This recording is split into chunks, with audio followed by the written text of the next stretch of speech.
नमस्कार, आपण पाहताय जननेता डिजिटल। तब्बल 4 दशक बीड जिल्ह्याच्या राजकारणावर पोलादी पकड ठेवणाऱ्या क्षीरसागर घराण्याचा दबदबा आज मात्र ओसरताना दिसतोय।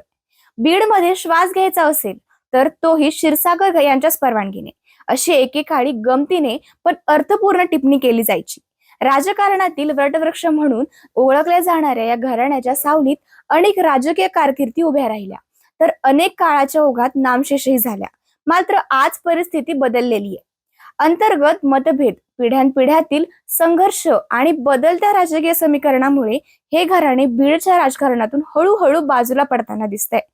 काँग्रेसच्या मातब्बर नेत्या केशर काकू क्षीरसागर यांनी 1960च्या दशकात राजोरी गावच्या सरपंच पदापासून आपल्या राजकीय प्रवासाला सुरुवात केली।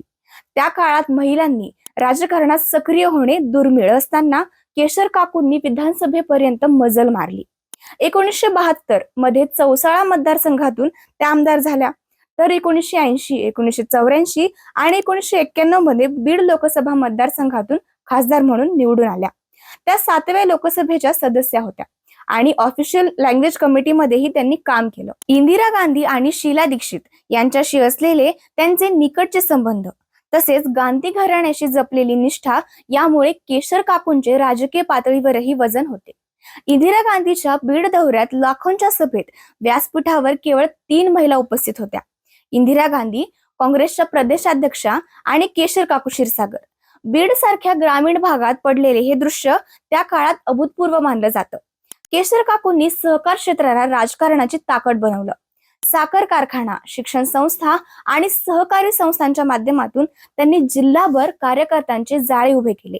बीड जिल्ह्यात असं एकही गाव नाही जिथे क्षीरसागरांच्या कार्यकर्त्याने, असे त्या काळी म्हटलं जायचं। या सत्तेसोबतच घराण्याभोवती दहशतीची वलयही निर्माण झाली। आरोप, गुन्हे, चौकशा आणि त्यातून झालेल्या निर्दोष सुटका यामुळे अनेक दंतकथा पसरल्या, मात्र त्यांना ठोस पुरावा कधीच मिळाला नाही। केशर काकूनंतर घराण्याची धुरा जयदत्त क्षीरसागर यांनी सांभाळली। बीडच्या राजकारणात गोपीनाथ मुंडे यांची एंट्री झाली, मात्र मुंडे आणि क्षीरसागर घराण्याची जवळीक सर्वश्रुत होती। सहकार संस्था आणि स्थानिक स्वराज्य संस्था, बाजार समित्यांमध्ये क्षीरसागरांचे वर्चस्व कायम राहिले। मात्र पुढच्या पिढीत चित्र बदलू लागलं। कुटुंबातील जबाबदाऱ्यांची लिखित विभागणी असूनही दुसऱ्या पिढीत राजकीय स्पर्धा सुरू झाली। बीड शहरातील वर्चस्वावरून अंतर्गत संघर्ष उफाळून आला आणि त्यातूनच संदीप क्षीरसागर यांच्या राजकारणाची स्वतंत्र ओळख निर्माण झाली।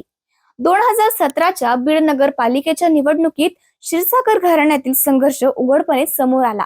डॉक्टर भारतभूषण क्षीरसागर राष्ट्रवादी काँग्रेसकडून नगराध्यक्ष पदासाठी उभे राहिले, तर त्यांच्या विरोधात त्यांचे थोरले बंधू रवींद्र क्षीरसागर काकू नाना आघाडीकडून मैदानात उतरले।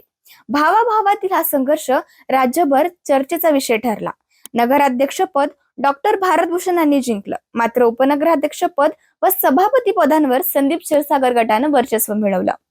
2019च्या विधानसभा निवडणुकीत तर काका विरुद्ध पुतण्या असा थेट सामना झाला। जयदत्त क्षीरसागर यांच्या विरुद्ध संदीप क्षीरसागर यांनी बाजी मारली, मात्र या विजयानं घरातील दरी अधिकच वाढली। नुकत्याच झालेल्या नगरपालिका निवडणुकांमध्ये क्षीरसागर घराण्याला मोठा धक्का बसला। तब्बल 40 वर्षांची बीड नगर परिषदेवरील सत्ता संपुष्टात आली। अजित पवार गटाच्या राष्ट्रवादी काँग्रेसनं विजय मिळवत प्रेमलता पारवे यांना नगराध्यक्षपदी विराजमान केलं।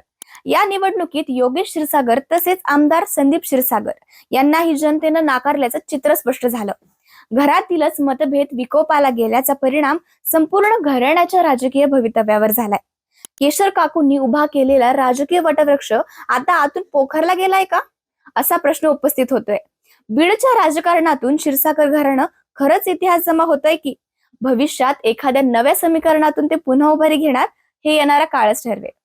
अशाच नवनवीन व्हिडिओसाठी आमच्या जननेता डिजिटलला सबस्क्राईब करा।